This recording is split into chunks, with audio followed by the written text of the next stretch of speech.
இந்த நாள் கர்த்தருடைய வார்த்தை எரேமியா 31 அதிகாரம் 13 வசனத்தை வாசிக்க கேட்போம்.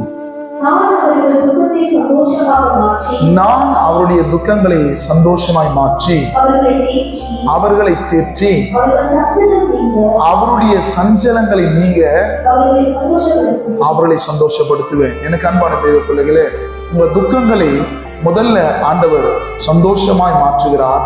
உங்க சஞ்சலங்களை கர்த்தர் நீக்குகிறார். அவர்களை கர்த்தர் சந்தோஷப்படுத்துகிறார். இந்த கால வேளையில எதை குறிச்சு நீங்க கவலைப்படாதீங்க. கடந்த நாட்கள்ல நடந்த காரியங்களை குறிச்சு நீங்க துக்கப்படாதீங்க.